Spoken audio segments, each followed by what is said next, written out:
Undefeated. Here we go. From explosive to another explosive moment. Eddie Hearn versus Simon Jordan. Just on the scorecards, what did you have? What did you have on there? You know what? Yeah, I thought when I was listening to it earlier on, I was like, oh, Simon Jordan's come out swinging, boy. But when we got to the end of the journey, I'd say I think Hearn edged it, just on the basis that I think it's one of those things where when you're on a platform like Talk Sport and you talk with conviction and all that kind of stuff, people just get used to believing that you know what you're talking about. But then it's that thing. Kano's got that say. It's like everyone's the guy till the guy walks in. Everyone thinks they're the guy till the guy walks in. So when you're sitting there and you're chatting and you're throwing your statements at you and you're just going, bruv, that's nonsense, and just dispels it with actual information, you start looking and thinking, do you know what? That loud voice that I started to get used to believe, maybe there's, you're fallible still. Because the only part of the conversation where I felt like he had Eddie cornered and was letting shots go was on the Conor Benn subject. Everything else, yeah, he definitely got that round. The Conor Benn convo, he got that round and he won it. Absolutely. But everything else, I'm like, nah, you didn't really come. You didn't do what you felt you did. No, so this is funny. This is what it is, right? Listen to it live. I was like, Eddie Hearn has spanked the living daylights out of this guy. Literally, listen to it like honestly. I said, oh my goodness, this guy has been bested. He's done everything that I've watched Simon Jordan interview other people. And I've seen him be a prick, like not let them talk, just pick them down, use great big words, just played around with their just really and then full rank on his business experience and business. There you go. A lot of his shots that he's used to throwing, he couldn't really throw in this one. You're talking to someone that's elite. You're talking to someone that knows the business. And Eddie Hearn, very clever, slick operator, went in there. He went in there with points. Where he wasn't going to move off too much and he's going to stay again. It's like he's throwing the overhand and setting everything out with a jab. The jab basically said, listen, I know more about boxing than you do. This is not your fault. And you know, whenever you talk to a boxing person and they tell you how long they've been in the game, it's a powerful bar. Like it's very difficult to come back from it. But this is why I always intend, as you say, go back and watch the fight. Because when you go back and watch the footage, a lot is revealed in that thing. And this is where, like, people know, again, if you want us to talk about how the theatrics of it, that's cool, but you're here with us, and this is what we need to talk about. There was many telling signs that I kind of want to get into. Okay. One for me was him saying about the Conor Benn not really talking to him about the Piers Morgan thing. And remember when we watched that, we said, this shows. Like, you can tell that a decision has been made here that should never have been made, right? That was one of the things that was the misstep. That was the misstep in the process. Big misstep, because let's have it right. With the rollout that you lot could have done, Conor could have stayed kind of quiet. Didn't need to, because Conor Benn was pretty much back. Yes, there was a couple egg jokes, but then you let Eddie Hearn pull up in these spaces and let him just do. It's the clever, like, it's clever wordplay. Eddie Hearn said something that was really, he said, I believe, when he said, is he innocent? He says, I believe Conor believes he's innocent. He didn't say, I believe that Conor believes he's innocent. He did, but there was another point where he said he believes he's innocent conclusively. Like, there was that as well. But I did hear that bit. Because he did in that thing say, yes. He still said that. And then the other thing is, I'm certain I heard there was a part where he said, I believe he's innocent. If he's innocent, then again, because there's questions, and Jim White is an idiot. Sometimes let the thing run, fam. That was jarring me, man. You're stopping it at the best part where someone's going to trip up in this moment. That's and you trying to be involved in the conversation because your ego, you want to be a part of this. You can't just sit there and be silent and let it go. Bro, let this thing go. Because one of these guys are going to trip each other up. Because when those moments when you get to the thing, you say, well, listen, your fighter, everyone keeps talking about British Boxing Board of Control. How big are they? According to Eddie Hearn, they're the biggest, and this is all happened because of British Boxing Board of Control, right? And I wanted to hear more at this point. I don't know what you were thinking, but if they're the all-time almighty, well, why are we not trying to talk to them? Why are we not trying? And then after they say, well, there was injunctions, there was this, that, and the other. It's still, I went away from this thing saying, look, I get the entertainment, but try and hear the information to understand where we stand right now. And the information is, it's all the British Boxing Board of Control's fault. That's what I got from that main interview. Your thoughts on the thing? Yeah, I mean, it's one of those things where it's like, obviously we know we've kind of talked about the Conor Benn subject, but that did sound like the British Board of Boxing Control and them guys, they have a thing.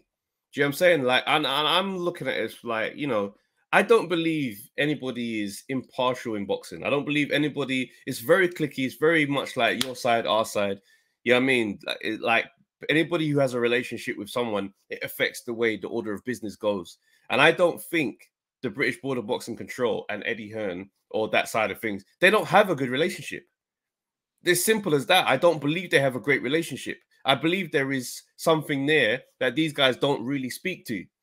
Do you know what I'm saying? So it's like, whilst they're trying to do the conversation above ground, you're starting to, there's a theme with Conor and Eddie, and they both kind of cracked the crack in the armor, the crack in the performance of, they have an issue with us. They both they both have quite clearly alluded to they have it out for us. They've got a thing for us. No, and I'm like, that's why I didn't get that, Trev. I didn't get that. Honestly, he said I know. Okay, there's a moment. Okay, there's a moment in there where he said it, and Simon Jordan's pushing back, saying they don't have it out for you. There's not these people that just have an issue. No, that's why he said that. So my thing is, they're both alluding to an undercurrent that can't be spoken to. Do you see what I'm saying? So for me, I'm like, as far as the British Board of Boxing Control, I don't have these guys as upstanding citizens in my head. Hell no. No, but this is why I say that, is because anybody pushing against these guys are treating the British Board of Boxing Control as the upstanding moral compass. And that's the part where I'm like, why do you not think they're fallible? Why do you not think that the rest of boxing, the whole world over, is cliquey and they move how they move with their guys that they like, and they're different with the ops? Why do you think the British Board of Boxing Control can't possibly have? No, again, I told you that I don't trust them. Remember, you see where the lie was? Where I saw the lie goes, if it never came out in the newspapers, this fight would have it didn't get stopped because it came out in the newspapers. That's a lie. Like, it did. You man, because you said that 5 weeks, they had 5 weeks to make the decision, and you wanted them to make the decision in the opposite way. Well, if you believe Conor Benn, why are you canceling the fight? There's no reason for you to cancel the fight. If Conor Benn is totally innocent, you said you wanted to call it off straight away. Well, no, which one is it? You either believe that he's innocent, the fight goes on. We've done nothing wrong here. They see the scientists and don't tell me that I believe in. I wanted to stop it then and there. I saw it and I was like, do you know what? If I look back, I should have stopped it. Well, then, mate, but you believe him. Yeah, but if you believe him now because of what's happened up to this point versus the day you find out, come on, bro, it's not going to be the same information you have, though. He was in it. No, this is what I'm saying. But what I'm saying is, if you're remember, there's got to be a point where he hears this and immediately thinks, "Rah, has Conor done something?" So up to this point to today has been a lot of time. So if today he's saying, "No, I believe he's innocent," versus the day of finding out, yeah, there's gonna have to. You can't expect it to be the same type of behavior. Highlights of the 270 document, fam. Bro, yeah, but the 270 document didn't exist in 5 weeks. No, but even I'm just saying, still to this day, right now. No, but that's what I'm saying. The most important. Wait, hold on. If you're the promoter, you can't compare the decision, Travis, to today. The promoter, and we have a situation, and I promote you. My money's in you, yeah. I need, even if I had to get that played, even if I had to get someone to read it to me via Audible, yeah, I have to read that document. I have to understand what's in there as your, I can't go off the highlights. So do you think you're still my client, bro? Do you think that the 270-page document existed in fight week when Conor Benn was at that? That's what I'm saying. Travis. I'm saying now, even at this point today, Travis, he still hasn't read that. That's madness. But he's still your fighter. He's still your guy. What point are you making, though? I'm saying that this guy, this guy is he stepped into the space and he's saying, I'm representing this guy. I trust him. I totally believe him without looking at the information. The whole information that's going to change everything, you haven't read it still. That's crazy. And then after saying, we still have to play the but that doesn't go on. That doesn't mean he's not privy to the information. that the document proves. Exactly. No, he said he's seen highlights of this thing, bro. I'm saying to you, but you siphoned. Just imagine me and you was in a case, yeah. That don't make sense. What you're saying to me, bro. No, it does make sense. If I'm involved in this thing, my money's connected to you, Travis, yeah, and you say there's a document that proves your innocence entirely, and I don't look at it. So you think I'm going to comb through 270 pages when I could just speak to the lawyer and say, what are we saying in layman terms? He's innocent. Thank you. So it's not important. So wait. So no, you're missing the point. People don't speak to their legal team to be able to say, "Send me the thing so I can read it verbatim." No, tell me what this thing says. That's why I pay you. I'm not going to lie to you. If this is important business to me, I'm reading that document. If there's a 270 document on you to prove your innocence, I need to be able, anywhere I go, I can listen. When I refer back to page 5, this document I've read it. I've seen it. You're not a lawyer. So being able to read legal terms is why them man go to law school and do all of that. I hear it. The reason why I, as a chairman, would pay these guys is so that I can have a convo and say, what exactly is this telling me? In the same way, entertainment contracts work when you've spoken to the legal team at working on your behalf. I send it to them to say, what is this saying to me? What they're saying is, you can do this thing, but you can't post about this. You can't say this. You can't speak about this. So I know how to move. That's what is happening here. Me and you don't have no entertainment degree, anything like that. Yeah, we've had contracts. Yeah, but I've got. I know I've dealt with it. Hold on. We are finite. Listen, with the lack of thingy not lack of education, but we're not those guys. Yeah, me and you've done the finite search of the contract. We've read through every different part because we want to understand our money, our likeness, our image is in this thing. I'm saying that my image is connected to this guy. If yes, I don't get to where I'm at in this game without like dotting the I's. Wait, hold on. Dotting the I's and crossing the T's. This 270 document, I actually have to look at. I know there's people. I get there's people. I know. I'm saying, Travis. I get there's people that can tell me, disseminate information for me. I understand that, but I'm saying right now, I'm defending this guy, and we're still not even in the clear as it stands. Well, what I'm saying is you're missing the part. You're putting things down to the fact that he said he hasn't read the thing, but he's got the highlights of information. Yes. When you're dealing with like corporations and stuff like that, I've had legal contracts happen on my entertainment side. Yeah, but I've spoken to the lawyer working on my behalf. My job is not to say to him to forward me the thing so I can read it, because the way them things will tie you up, common man is not understanding that. You can go through it and spend a lot of time and do the best you can because it's English literature at the end of the day. But the reason why you speak to your lawyer is so he can say to you, so just to clarify, what this means is this. That's the highlights he's referring to. And it's not that he hasn't seen the document and he's just going by Conor Ben. I looked in his eyes and he told me the truth. And it's we've had that line anyway. Yeah, that's what I'm saying. No, but that's why I referred to it. Yeah, because we have had that. Yeah, that's why I referred to it. In the 270, just imagine in the 270 document. Yeah, I actually want to say to you, is it now? This is the point that we make. Is it conclusive? Everything you've seen from this document, is it conclusive that he's totally innocent? So why would you? He's continuing to back him. So there is the belief there. The belief can't be. Questioning his belief doesn't make sense because even in that same interview, he went on to say, I've had the way out of this moment. I don't need to go down with this shit. I could say that. No, you can say that. But what I'm saying is, so what? I had the way out. What does that even mean? No, it does mean something because promoters have a history of snaking fighters, bro. He doesn't need to do any of this. I haven't received my ROI yet. I haven't got my return. I haven't got my investment back. Yeah, but also, I haven't got my ROI. Yes, I haven't got my ROI, but also I could lose what I already have by backing you. No, because I can do look at the blast radius. Nope. I can look at the blast radius. Let's not do that. I can look at because right now he's gonna fight. This is what I'm saying. Conor, Kell Brook is already. You don't think this is damage Hearn's rep? A bit.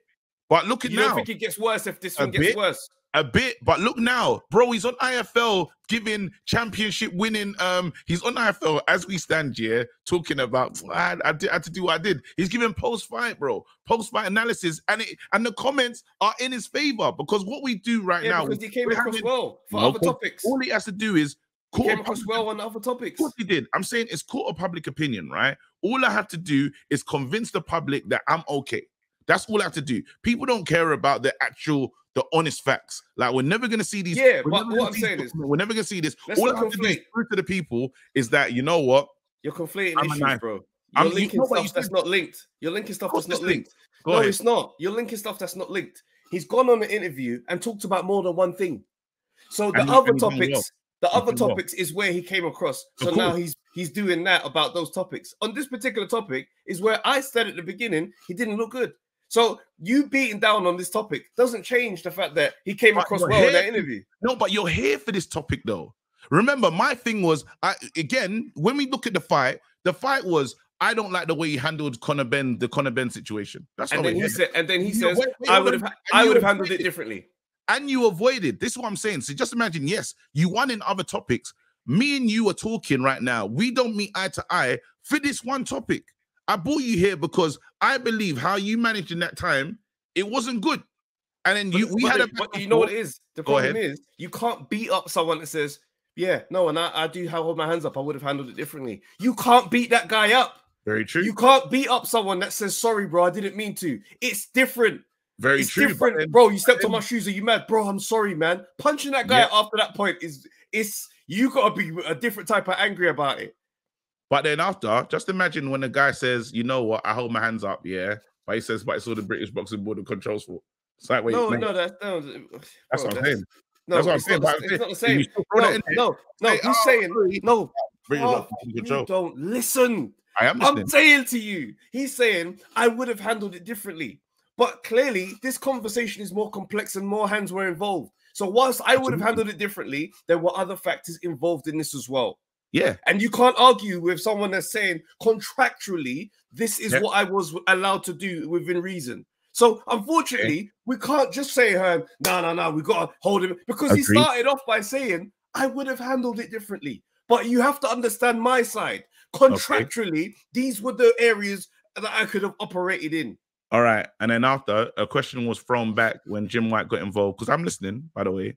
A thingy was thrown back to and said, hey, but if your fighter throws your name into disrepute, he's cheating, this, that, and the other, can he not be dropped? But because saying, is that in the contract? He's saying, no, it's not. He's saying that he can't do it. But then after, like, even I listened, because obviously these guys are going on interviews, even after the thing, he's saying, well, you're the only promoter in boxing that can't drop a fighter after they've done that. He's saying that it's common.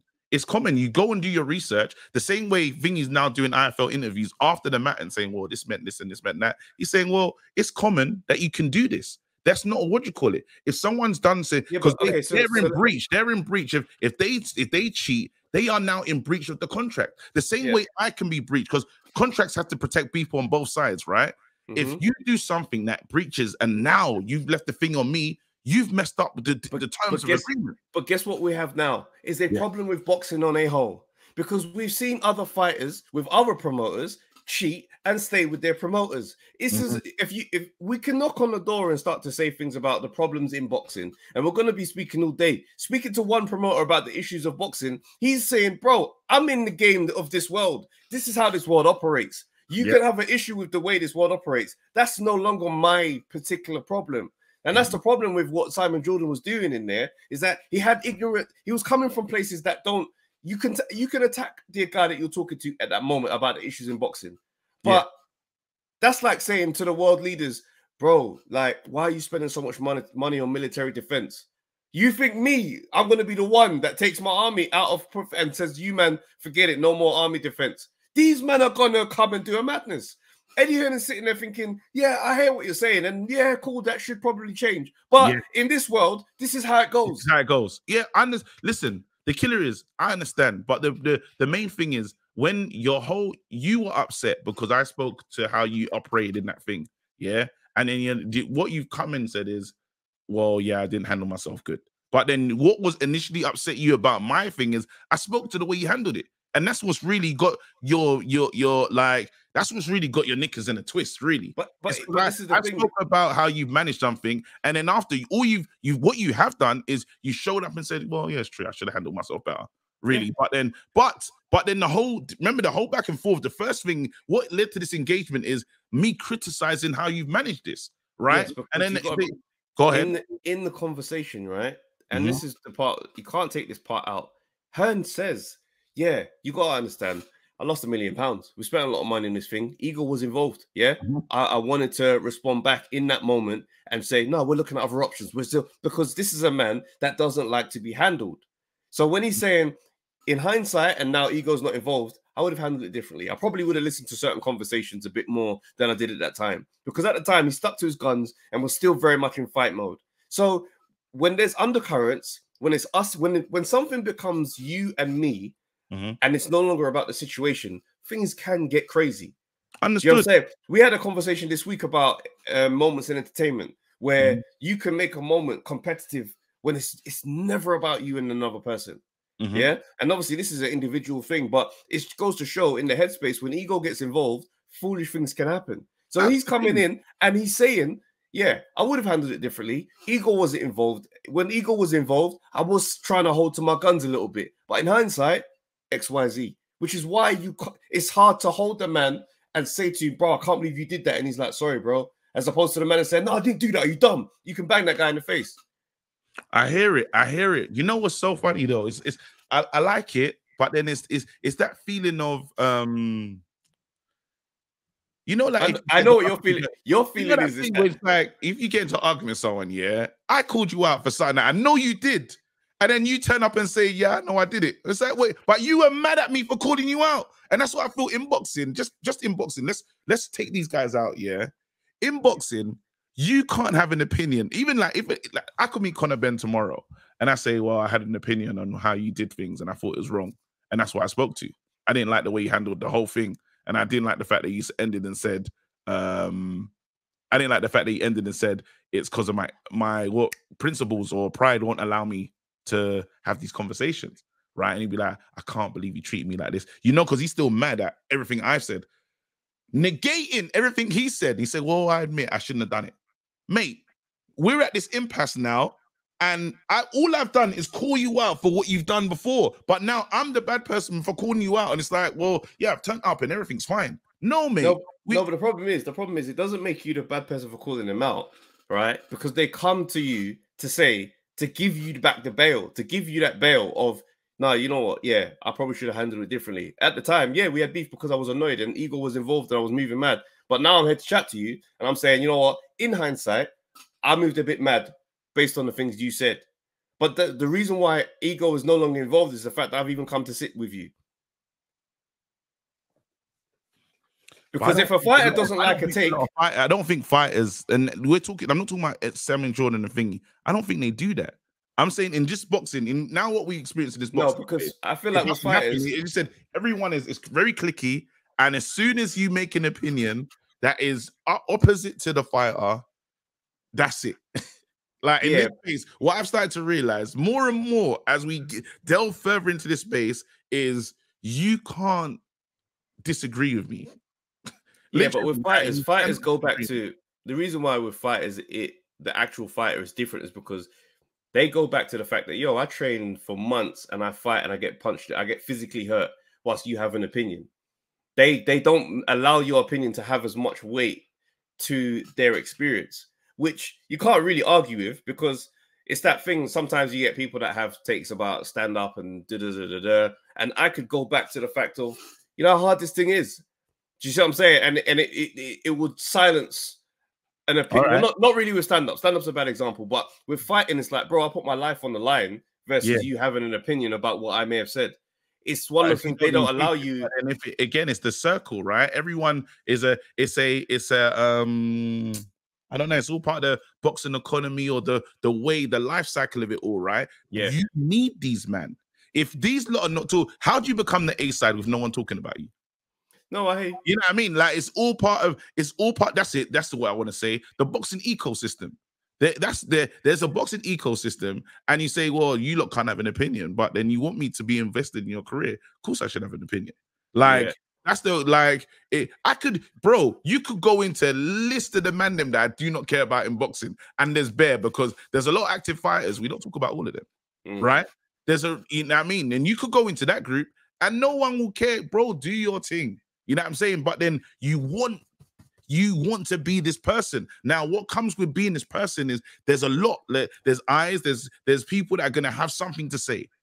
That's just the unfortunate part of being the main guy, the face. AJ's had to deal with it. Everyone that comes into this space has to deal with that. Now, you be able to deal with the criticisms. You can't now be the top promoter and not want anyone to say anything to you when you're that guy.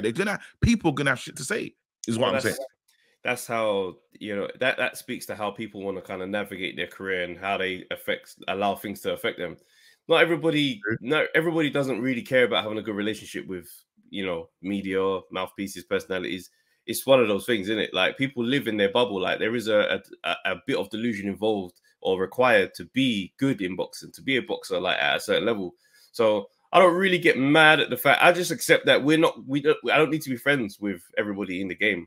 Like, I don't require the access that these media personalities need, or the media that boxing media requires access so that they can have the mic in their face. I'm not holding a microphone into anybody's face. If we ever sit down with somebody, it's because I'm talking about us. Yeah, you talk about us. Yeah. But we set our stools out from the beginning. We said, if we want to do this show like officially and the right way, we can't do that. Like, we have to talk. If we want to operate from a space of truth or our real opinion, we can't become those guys. I'm not having a microphone in no one's face. Yeah, doing that because it can't work. You'll never get to talk about this thing the way you want to talk about it. Like today, just imagine I had to go and see Eddie Hearn tomorrow and sit down with him, right? And I had to get something from him.